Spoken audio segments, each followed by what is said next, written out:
I think that what happens to people is it's not about saying, oh, how do you know? It is actually giving yourself the space to dial into the fact that your instinct is going to say, okay, let's go. And being open to hearing that and having the courage to act on it. My name is Kyle Willis, and this is Marketing from the Roosevelt Room.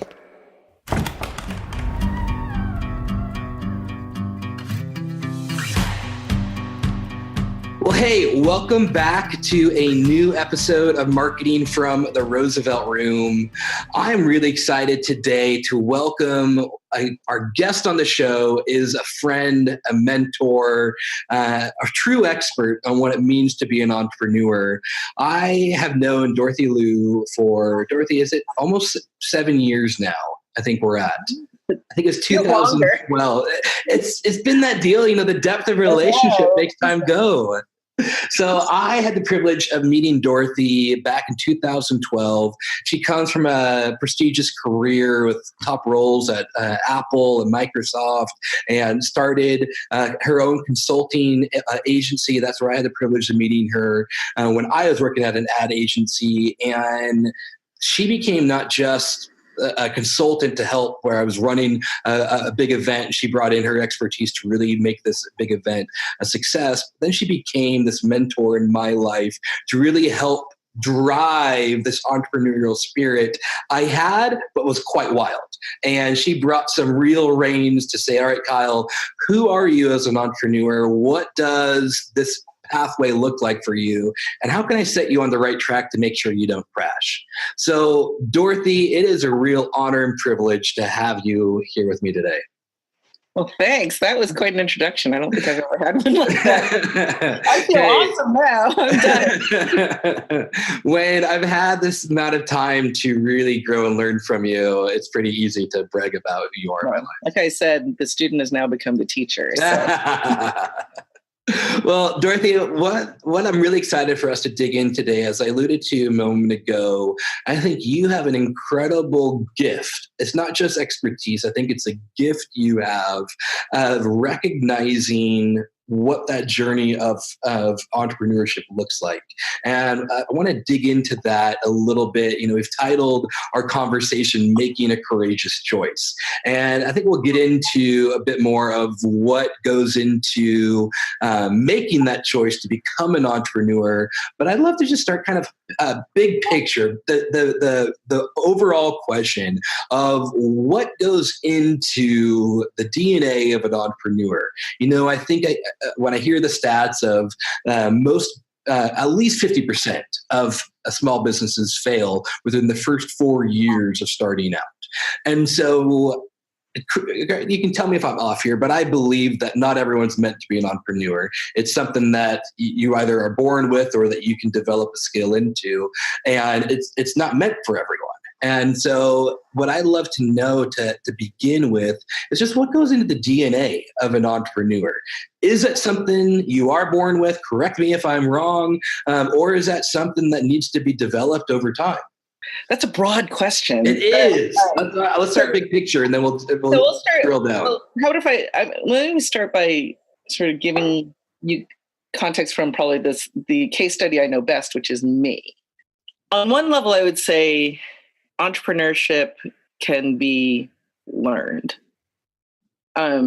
Because I think that there are the people who sort of do, they're sort of the crazy town people. Like, they'll do anything, they'll try it. They're the people who jump out of airplanes. Yeah. Right. And then there are the sort of people who are very, very detail oriented and will take a very measured risk. But I think what it actually introduces is an idea of what reasonable risk looks like. Yeah. So if so I'm going to use myself as an example. I would say for the first half of my career, I did everything right according to script. I am the child of immigrants. I have 2 Ivy League degrees. I have an MBA. I work for, all the blue chip companies, HP, Apple, Microsoft for a lot of years. The strange thing is, despite what someone would say is a textbook strong resume, I don't think I really found fulfillment and satisfaction until I did everything backwards. Wow. And, and I can trace that back to 20 years ago. And what I've since learned in that time, so I started my own consulting firm, brought on some partners. We did that for 18 years. And then about a year and a half ago, I struck out on my own again. Yeah. So what I think really flipped the switch for me, because I would not have said that I was a huge risk taker. I think it came down to two things.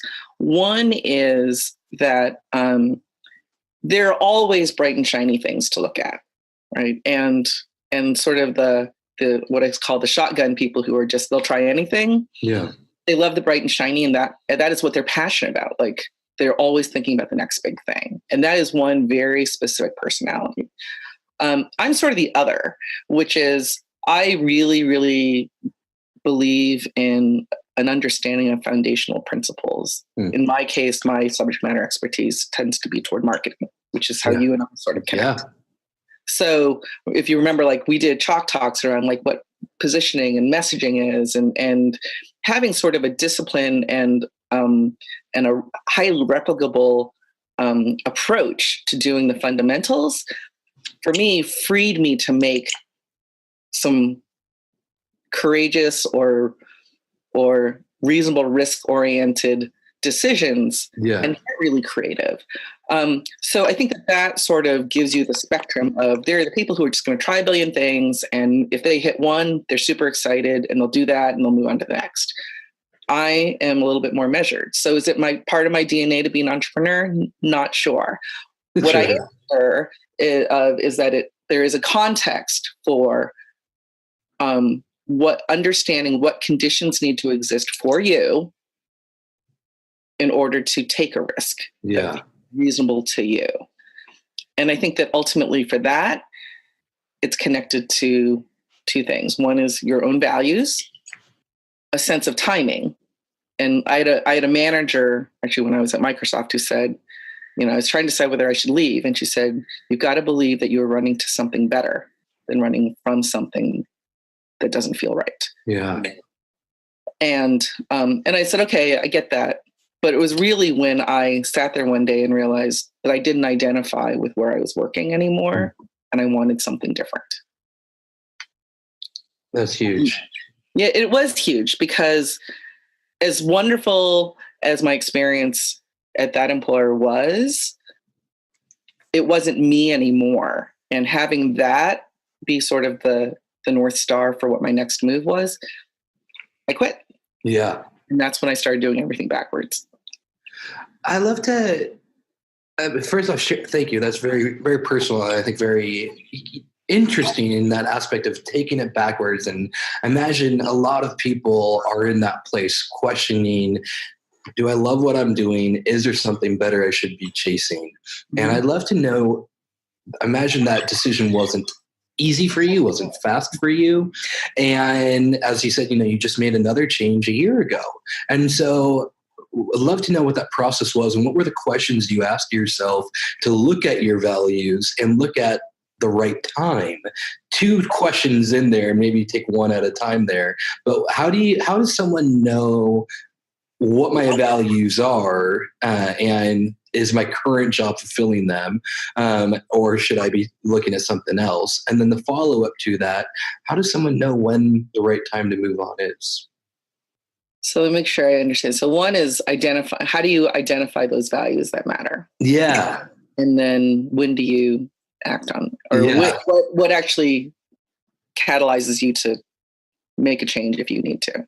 Yeah. What I pulled out from what you said was there's two main things that really changed that DNA from you, of incredible roles at top companies to saying it's not enough, something needs to change in me. I've not satiated this desire for more. And you said it was values and time.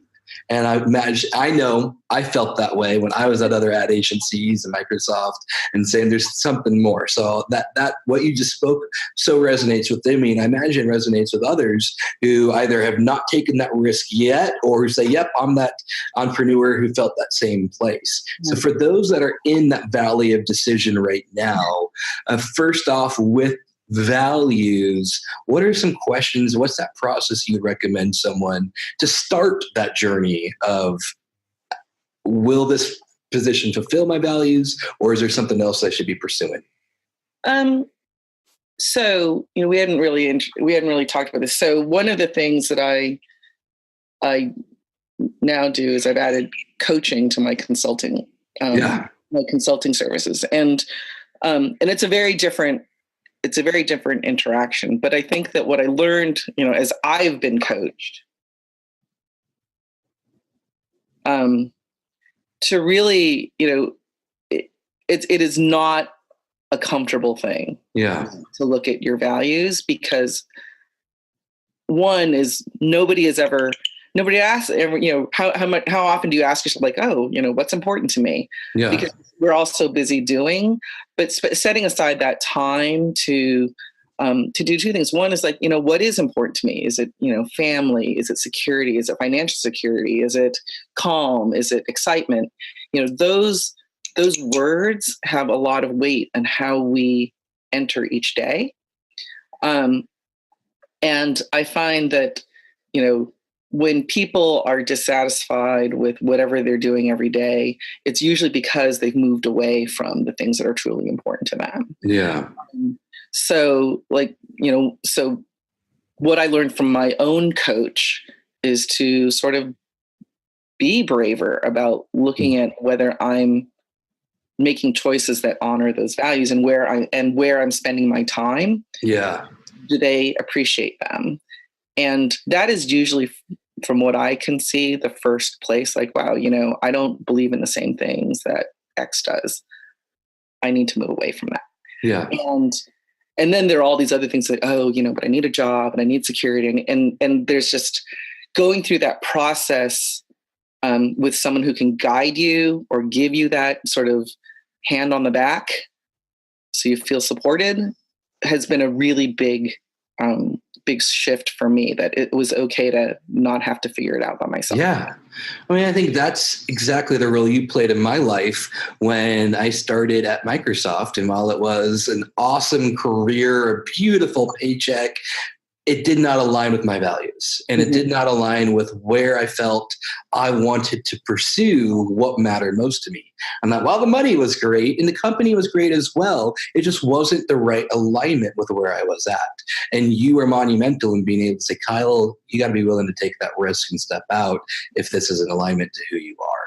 And I remember us having those conversations because I think that where it started was, cash flow, right? Like we're all, it's like, whoa, these people are going to, pay me to use my, for my brain, to rent my brain for a while. And it's kind of a heady experience to know that there is like a dollar value to your mind.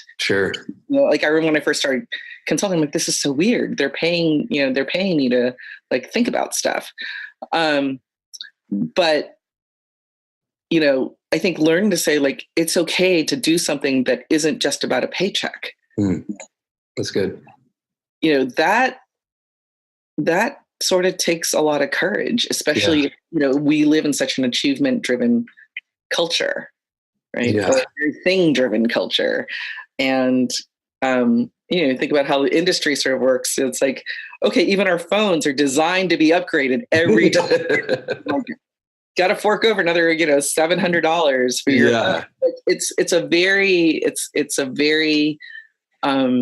very hard treadmill to jump off of. But that kind of leads to the other point you raised about time, and I think giving ourselves time and space doesn't mean like go away and like, doesn't necessarily mean you have to go to some retreat for 6 months and sit on a mountain and think about things, but just slowing down and letting the world sort of happen around you can reveal a ton of information about when the time is right. Because if you are driving all the time, you never ever give yourself a chance to feel whether right now is the time. Yeah. And with that timing, you brought up another phrase that I would love to have you expand on about reasonable risk. Mm-hmm. And when I think of that, my first thought is my financial advisor telling me, what level of risk are you willing to take in your investments? And I think I won't try to jump the gun here, but I think about that in my own life about, what level of risk am I willing to take in my career, in my family, in my possessions, and in anything aspect. I'd love to have you expand on what you mean by reasonable risk, especially as it comes to making that courageous choice. Should I step out to be an entrepreneur or not? So the answer to that is, what is reasonable risk to you? Yeah. Right. And like one of the more powerful words I've really like embraced in the last 6 months is yet. So it's I can't do that yet. I can't take a vacation yet. If you say I can't take a vacation, that's very finite. Yet changes everything. And so if you could add the word yet to anything you think you can't do, what possibilities open up with that shift in mindset? That's good. So then time is not, I don't have time. It'll be the time is coming, or when the time comes. Then it just kind of it creates some expansion of possibility that didn't exist, even 2 minutes ago. Sure. So I think that, if you go back to like, there's the whole, slate of values, like what's important to you, and figuring out what the delta is between where you're living them and where they should be, and trying to figure out how you move closer to honoring those, whatever those values are every day, like in the moment. Right. And then if you're not, then you say, okay, I can't do that yet. Then that actually gives you some possibility of putting time against something. Yeah. Then now you're running to something rather than running from something. That's good. And then I think that what happens to people is it's not about saying, oh, how do you know? It is actually giving yourself the space to dial into the fact that your instinct is going to say, okay, let's go. Yeah. And being open to hearing that and having the courage to act on it.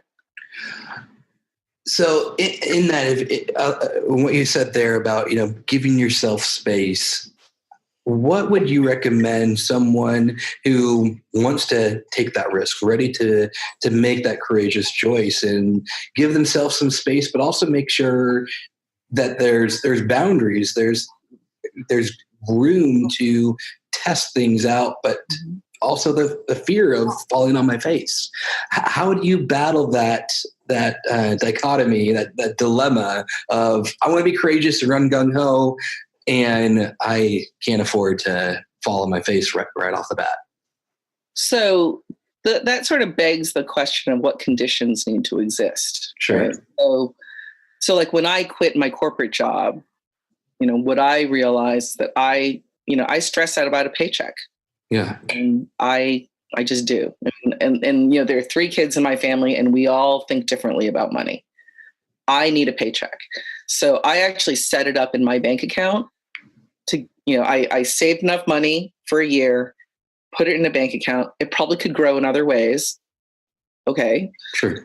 But I just said, but it's worth it to me just to know that money was sitting there. And I actually paid myself a paycheck by doing an auto transfer in my bank account, just like when I had a corporate job. I like that. That's something that I needed. Yeah. I also know that I needed structure. So this sounds a little silly. I went out, I trained for a marathon for like the 6 months after I quit. Wow. But that's what I needed. Yeah. And somebody else may need, something else. But this goes back to, what I said about values. Like, okay, I need to feel financial stability. So I waited and saved enough money to take my time off. Yeah. And structured my cash flow in a way that felt like corporate America, even though it sort of wasn't. Sure. And I gave myself some structure just for one thing. The other thing I did was I stripped out everything else from my life, simplified it. So if I did one productive thing in a day, it was a good day. Yeah. Because my idea of a productive day was so crazy at that point that I really didn't even know what was important anymore. And I basically stripped everything out and built it right back up, one thing at a time every day. That's what worked for me. And that's what created reasonable risk for me. And I realized after 9 months, I needed a job because I was going crazy. And then the consulting thing started. So I guess what I'm trying to communicate is that for everyone, it's going to be different. Sure. But thinking through what conditions need to exist for you so you can wake up every day feeling like you can honor your values, what you're going to do that day, even if it's just one thing. But you can break your purpose down to the next 10 minutes, the next 10 days, the next 10 weeks, break that down, but create those conditions that make you feel safe and secure. And then it frees you. And it goes back to the whole idea of like, what are the foundational needs you have to have in order to free yourself to take that courageous leap, whatever that is.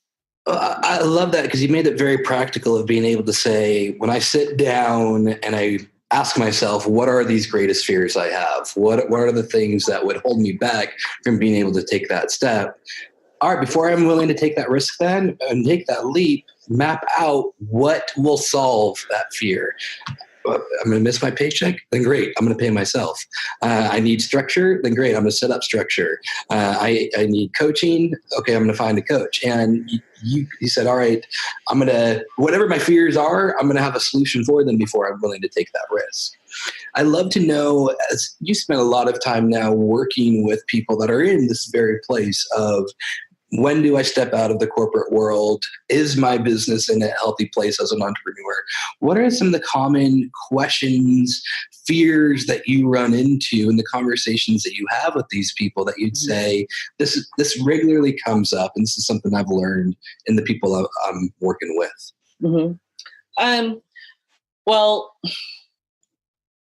I think for entrepreneurs, someone who's starting out, I'd say, I'll admit to being frugal to the point of being stingy. But, I'd say the number one practical thing I've personally learned, I've heard from other people who've struck out on their own, is keep your investment as small as possible. Like, just be really, really, really stingy about how you spend money, how you spend cash. Like, you don't, if you don't have to have rent, don't take on rent.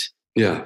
I think that the first time we went out of the gate, I had 2 partners, and after a year, we're like, oh my gosh, we pretty much made every single mistake you could make. You're paying rent for office space we never used. You name it, we were doing it.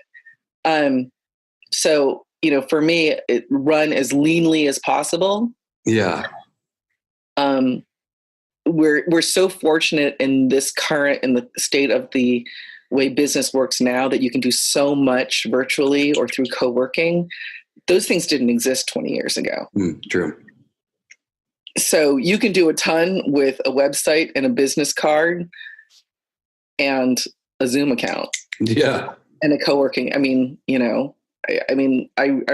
ran my last company like that for, 18 years. Wow. Three of us never had office space. Because for us as a consulting firm, if there's office space and you're paying rent, that means your consultants aren't working. Sure. Right? So that's, I think that was probably the first thing that's just super practical. Like, just run as lean as you can. Counter to that, the one thing you should spend money on is a great bookkeeper. Amen to that. It's the first thing I outsourced. It's the first thing I outsourced to in this time.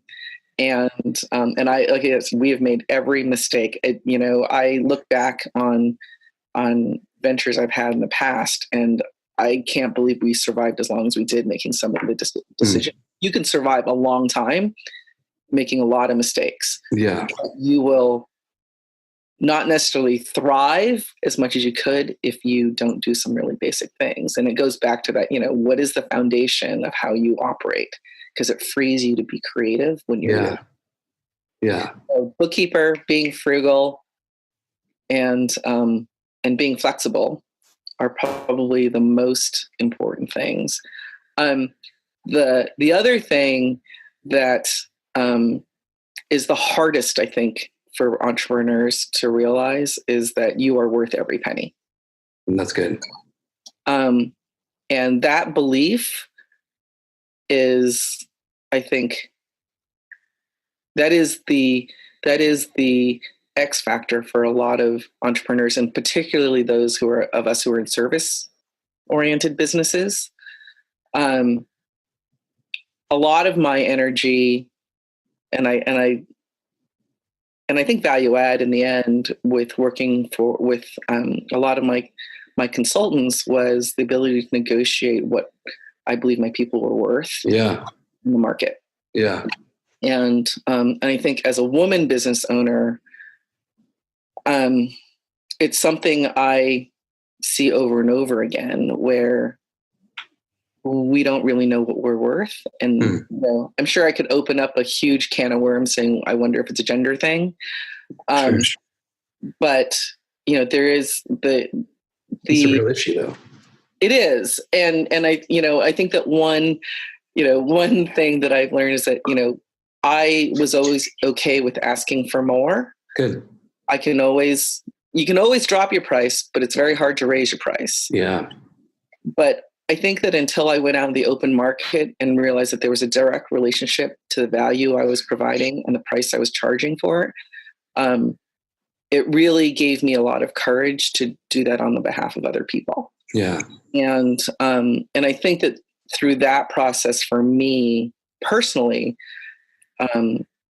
evolved a real passion around helping people realize that there were a lot of ways to make a living that would satisfy a person's need to be intellectually challenged, professionally appreciated, and have a life outside of work. Yeah.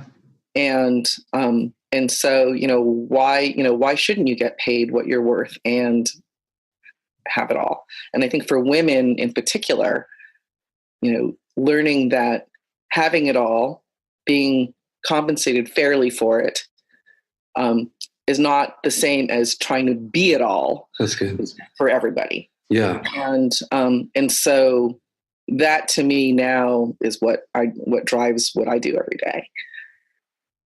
But knowing your value and not being afraid to charge for it. Yeah. I remember talking to someone a while ago about what we charge at Note of the Quo. Is we used to do hourly and then had monthly retainers. And he was really challenging me on, Kyle, you got to charge according to the value of the problem you solve. Yeah. And that if you're charging a flat fee, but the problem over here is worth $1,000, the problem over here is worth $10,000, you're making the same amount either or. Sure, this person at the 10,000 knows they're getting a killer deal, where the person over here at 1,000 feels like they're getting ripped off. And that aspect of being able to recognize what problems am I most gifted at solving and what are they worth to you being willing to get them solved. And therefore, great, I will charge based upon the value present in solving that problem for you, whether it's more business or in your situation as a coach and consultant, being able to help people get unstuck. That's a huge, there may not be a visible dollar sign to that, but a very clear mental, physical, aspirational value that results in Yes. And I think that it's, I had a mentor many, many years ago who said, do what you love and the money will follow. Yeah. And, I'm like, oh yeah, of course. But I don't think I really truly believed it until I went out on my own. And so, now it's like, as I work with, my consulting clients, it's a space that I'm super familiar with. And, I've done it for a long time. But, with my coaching clients, they, it is so exciting to me when I listen to them talk about something far bigger than when they walked in. Yeah. Because they see what's possible. And then they surprise themselves like, oh, wow, I didn't realize that I was actually worth that much. Yeah. Or, I'm willing to give up, this paycheck or owning my own business so I can spend more time with my family. Yeah. Like that is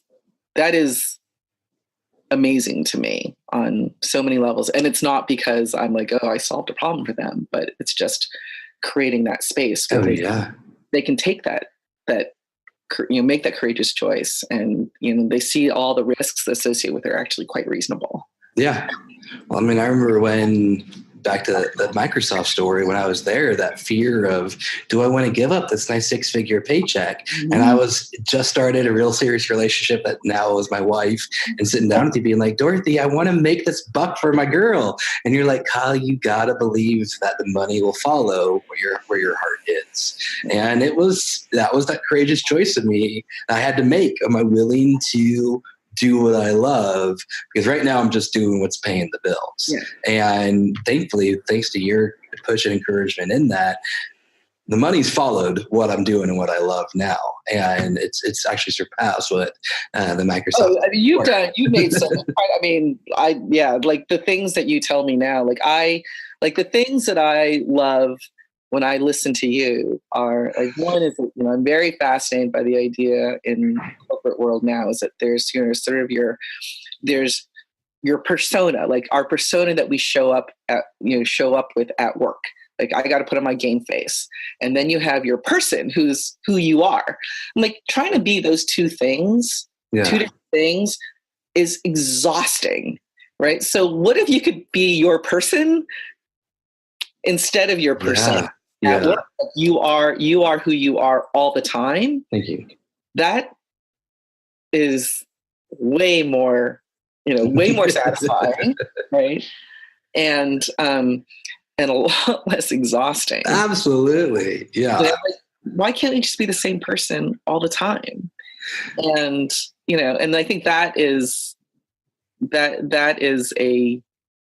would be, for me, that's like the goal, like find where you should be. And, and I think what happens then is like, I always talk to, whether someone's looking for a job or like, I'm trying to like find clients or whatever it is, like, I want to be a magnet. I don't want to be a chaser. Yeah. I want to attract the right people to me because they get why they want to work with me. And I know why I'm good for that. You taught me a word, and I don't want to steal your thunder here, so I'll set you up for it. That I think relates exactly to what you're saying, and it's the opposite of paranoia. Right. Would you share that with us? Because I think it is mind changing for our perception of how we are to operate and view the world. So the word, I think that I pick a word every year. So last year my word was joyful. Yeah. I was just really going to go into everything, like every day, every interaction with joy, and it really kind of lifted me in my day-to-day interaction. This year, the word became pronoia, which I stole. I shouldn't say I stole, but I adopted from my own coach, David. But pronoia is the opposite of paranoia, where if you believe that paranoia is how the world is conspiring against you, pronoia is the belief that the world is conspiring in your favor. So if something really horrible has happened, it actually creates space for something that will benefit you. And so by going in with that perspective, it really shifts the way you appreciate the hard things that happen. Yeah. That is I love that. Thank you for teaching me that. When you shared that word, you're like, oh, great word, I want to put that on my wall. That's a good one. It's a great word. I know. I love it. I used to put it on my whiteboard in my first job after college. I would put it on the whiteboard every day. I'd put a new word. Yeah. Well, this is going on mine. That's solid. Back when we had paper dictionaries, I would just put a word and throw it up there. So, Dorothy, one last question for you, as I think we've talked a lot today. That was, I feel like you've always been a coach to me. You started off as a consultant, and in some ways you work almost like a therapist, but I know you're not, in that you speak to my heart and that you speak to my mind and my position. I know you treat each of those words very sacred, very protected. I'd love to have you just define the difference between a coach, a consultant, and a therapist, and if and when someone should have one or the other or all of the above. So I'll start with consulting because that one's pretty simple. People hire you to solve a problem. I need a campaign, I need a strategy, I need this. There's actually a tangible work product that comes out of it, and you are hired to solve. And on the other end, you have therapists and coaches, and I think it explains to I try to be very careful about honoring and respecting what therapists do, and coaches are definitely not therapists. Okay. Although there are therapists who coach. Got it. And I think one of the simpler ways to think about it is that, I think about a therapist. Well, one, they have all sorts of clinical knowledge and competencies that we don't even begin to touch as coaches. But they are really, there to help heal and unpack and understand and give a path forward. Yeah. So it's, sort of like past, present, and maybe some future. Coaches are pretty focused on present and future. Got it. What's going on with you right now, and where do you want to take this? And so, for my coaching clients who work with a therapist, one is that I absolutely respect that relationship. But if there's a way that I can support the work they're doing through therapy with coaching, we try to design that into the relationship. Cool. And so, for some of my clients who have that sort of triad of relationship, it can accelerate some of the work they're doing with their therapist because who's just sort of giving them the daily or the weekly or whatever accountability. Got it. Whatever they're working on. So I think that's, I think it's a really important distinction to make. And I think, for coaches as a profession, it's an ethical boundary that we're very serious about. Absolutely. About honoring. That's good. I like that.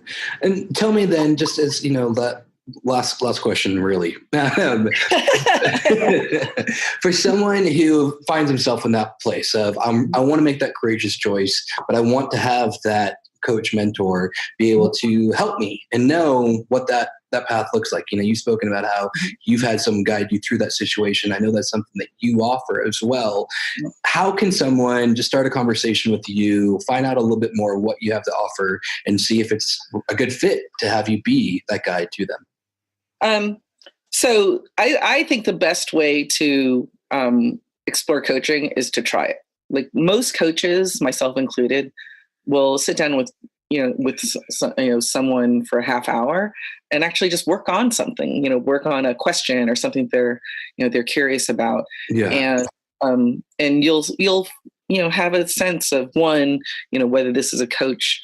Well, one, what coaching is and whether it's something that will serve you. And then two, whether that coach in particular is right for you. It's not a one size fits all. Sure. I can tell from, from the work that I've done over the last year and a half, working with a coach and then really, immersing myself in developing the skills for myself as a coaching professional. I look back on decisions I made, and that dissonance I felt for a long time. And, I wonder, had I had a coach 10 or 10 years ago, would I have made different choices?